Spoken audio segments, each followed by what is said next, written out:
Hey there, we'll be back on Tuesday for more stuff on Egypt, but for today, I wanted to just jump into an unproduced rant on U.S.-Chinese relations.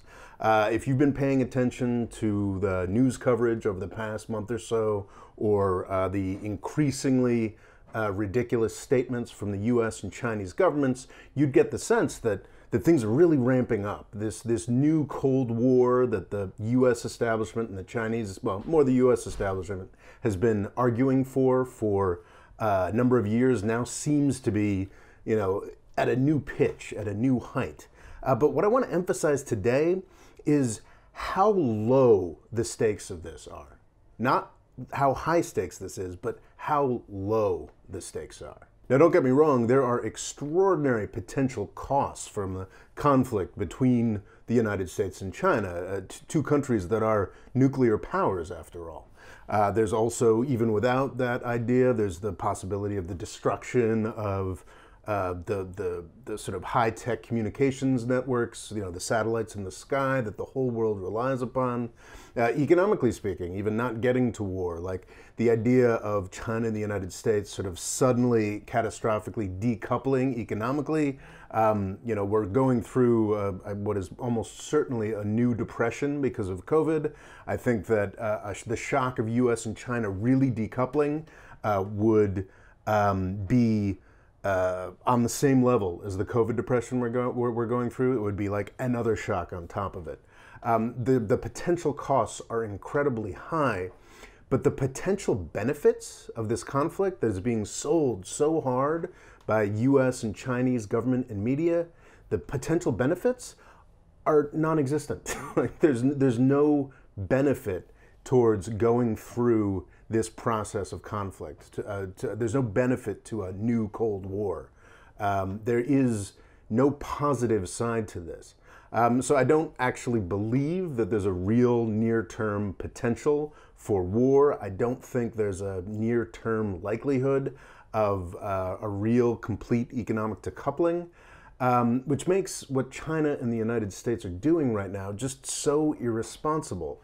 The way that they're sort of just playing with these concepts of competition and war. And I think it's worth just reviewing or thinking about just how little this really matters to anybody in the US and Chinese public. There's a tremendous potential for risk or catastrophe, and we're being asked to take this risk for no benefit. You can understand why a lot of media and politics figures sort of unthinkingly fall into these assumptions. For most of human history, warfare, the defense of your community were incredibly important things. The stakes were extraordinarily high. Throughout most pre-modern communities, essentially the threat of losing out in a competition was extermination. People, used to lose wars, and then that would mean that their cities were destroyed, they were sold into slavery or annihilated. That's what the stakes of war and defense used to be. As the world continued to develop, that became less common. Really only in the 19th century did it become less common, the sort of wholesale extermination of peoples and civilizations. By 1945, the world had arrived at a sort of new consensus, one built around national self-determination and at least the principle, most frequently violated by the United States since then, but violated by others as well. But at least since 1945, everybody agreed on the principle of sovereignty, the idea that sort of nation states should be responsible for their own territories, their own people, etc., etc. This wasn't just a virtuous thing. This wasn't just nuclear weapons, as Vietnam, Afghanistan, and also to an extent really the Xinjiang province and other conflicts have illustrated. It's extraordinarily hard in the current modern context to conquer a country, to go over somebody's border and take their land and be in control of it. It's just a much more difficult thing to do. So the stakes are just much lower than they used to be. I mean, conquest is no longer a thing that really happens unless it's the United States trying to do it and often failing to do it. And that's a really important thing to be conscious of. After 1945, during the period of the Cold War, it was no longer about exterminatory national conflict. What it was about was ideological conflict, the idea that the US free market system versus the Soviet communist system, that these were two systems that really couldn't safely coexist long term. You know, both of them were sort of colonizing ideologies.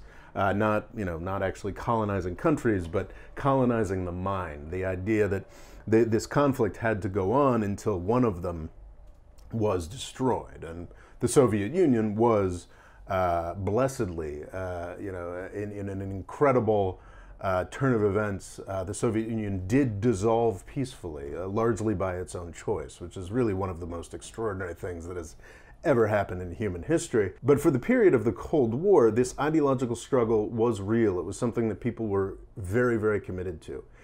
In the era of conflict between the United States and China, we simply don't have that. China has discovered a number of ways to sort of, so far, successfully inoculate itself against US ideology and institutions. China has a specific system that has worked for them so far, but the idea of it working for anybody else is kind of ridiculous. To make the Chinese system work, you just have to be running a country with 1.4 billion Chinese people, and nobody else does that.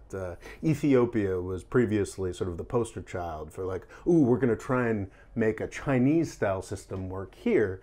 But the guy leading Ethiopia for the past 2 or 3 years is now consciously trying to turn Ethiopia into a more free, democratic country. So this idea that the Chinese system, presents a threat the way that the Soviet ideology did, isn't just silly, it's also being actively disproven, which is not something that folks like to talk about much because it undermines a bunch of things. So like that's the thing with like China and the United States, there is no serious threat of the United States coming in and trying to take Chinese territory. There is no serious threat of the Chinese trying to, invade Los Angeles, exterminate everybody, and set up their own Chinese colonies. It's absurd to even talk about.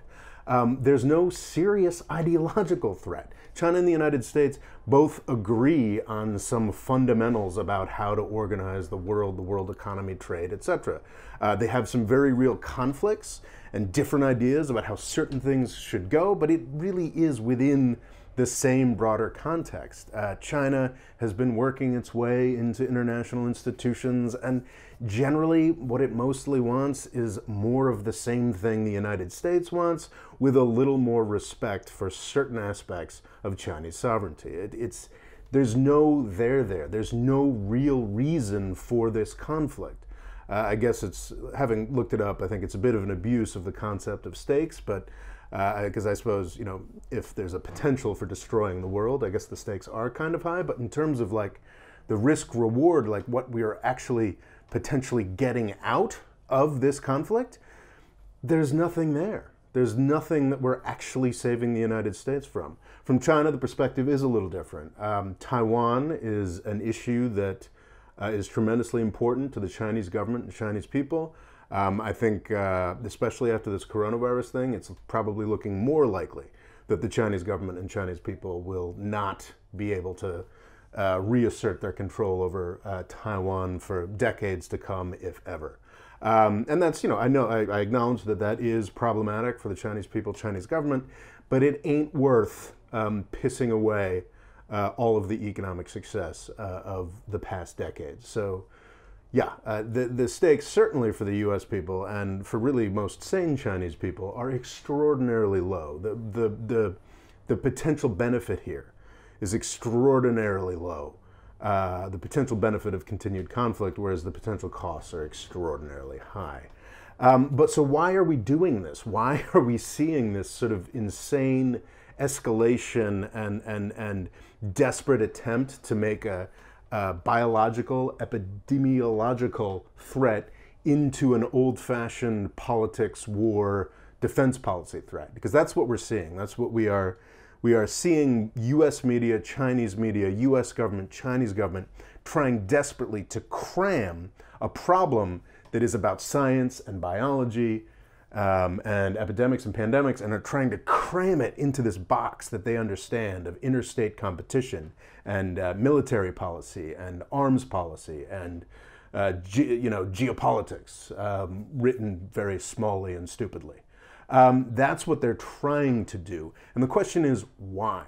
Well, the answer is that despite the fact that the stakes are incredibly low for the US and Chinese peoples, that the risk-reward of this new competition is completely out of whack, for the leaders of the US and Chinese governments and systems, the stakes are incredibly high. The benefits and the potential benefits of heightening this policy of aggression are extraordinarily high.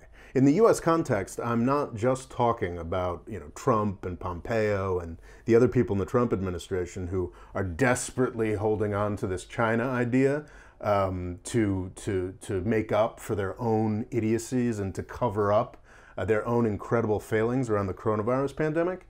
I've talked enough about that. That's definitely a true dynamic, but it goes much, much further than that, because it's not just about Trump. It's actually about a lot of the people that Trump campaigned against. It's about the deep state, the blob, the foreign policy establishment, or as I like to call it, the metastasized military-industrial complex. And these are the people who right now are facing a very, very high-stakes situation because of what coronavirus has done. Coronavirus is the greatest threat, the greatest disaster that has befallen the United States from outside causes since the War of 1812. Like, it is, Pearl Harbor was bad, but that was just in Hawaii. This is everywhere. 9/11 was bad, but that was, in a few places and was mostly a creation of US intelligence services along with the Saudis. The coronavirus thing is an extraordinary threat to the United States. It's an extraordinary disaster, and the national security state, the military-industrial complex, did absolutely nothing about it. They are extraordinarily well paid. An absurd amount of the U.S. national budget goes towards military stuff, goes towards these absurdly expensive military systems. Maintains these entire establishments at universities, media institutions, think tanks, across the country. It's what, serious journalists, serious academics have been talking about for 20 years, really, forever, and it's done nothing for us this year. What we should be facing right now is a tremendous reordering of U.S. government policies. We shouldn't be spending $700 billion a year on the Pentagon. We should clearly be spending $700 billion a year at the National Institutes of Health. We need the Pentagon. We need some kind of national security money, but I think the amounts of money going to the National Institutes of Health and the U.S. Department of Defense should switch. I think the National Institutes of Health do get on the order of, $50 to $100 billion a year. And I think that's about what the Pentagon should have to maintain some, physical defense capacities for the United States. Whereas it's the National Institutes of Health that should be getting the necessary funding to make sure that this sort of thing never happens again. That's what should be happening right now. And I do believe that to some extent, at least under a Democratic administration, we might see that. So what is incredibly important, what is so high stakes for this national security establishment right now, is to stop that, is to keep people from looking at this coronavirus crisis rationally and saying, oh my God, why have we been wasting all this fucking money on these aircraft carriers when we could have, the cost of an aircraft carrier, I don't know, is that like 1,000 vaccine trials? Probably not that many. Medical trials are very expensive. But people should be doing that right now. And most of the Washington, D.C. foreign policy establishment, universities, media organizations, defense contractors all over the country desperately need that to stop. So they are incredibly, incredibly invested in amping up the great power competition aspect of this crisis. So despite the fact that creating a China crisis right now would be the worst possible thing for the U.S. economy, for the U.S. people, for the U.S. sort of geostrategically speaking, in actual, sensible geopolitics terms, despite the fact that it would be the worst possible thing for the U.S. people, it is something that is essential, is existential for the U.S. foreign policy establishment. The only way that they survive the next 3 years with their current absurd budgets is if they make the U.S.-China conflict into a bigger deal, if they turn it into a heavier thing that requires more investment in the military. That's the only way. They can only go up from here. They have to heighten tensions and make things worse.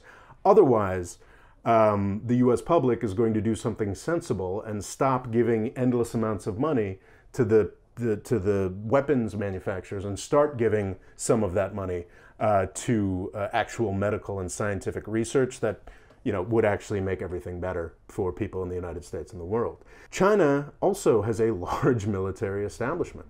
And for about, say, 20 years after Deng Xiaoping, there was an investment in China of putting together a more unified consensus-based establishment that actually was a little more free of sort of the more knee-jerk Maoism, sort of the influence of sort of the revolutionary influence of the military, that sort of thing, a sort of corporatized, bureaucratized elite with regular transitions of power. That's sort of what China had become.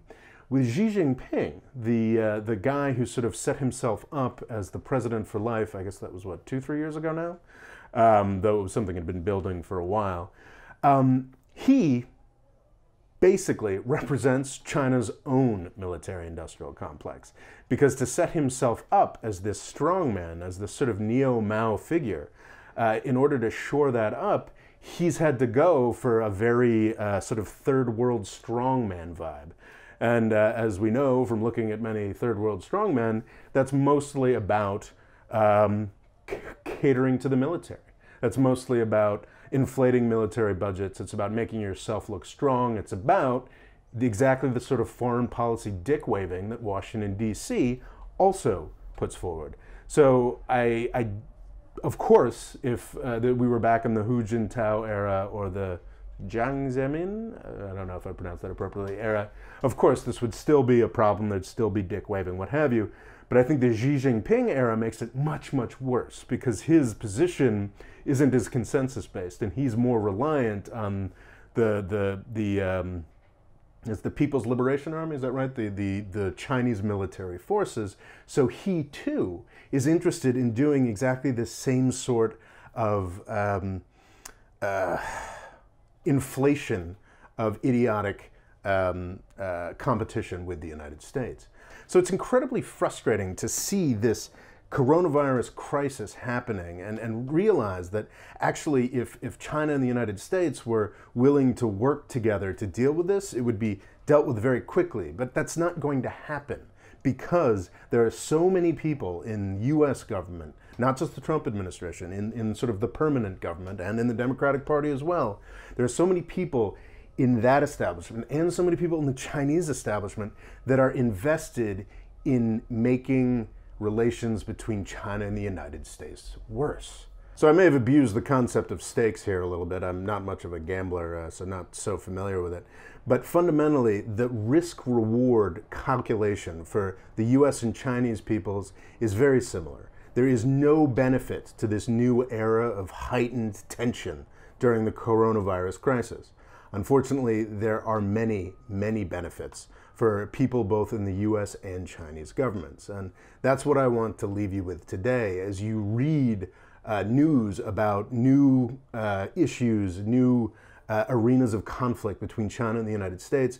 Think to yourself, whenever you read an article about that, who's actually benefiting here? Who's actually going to do well out of this heightened conflict? Because I don't think it's really anybody outside of the broader governing apparatuses of China and the United States, least of all the Chinese and US publics.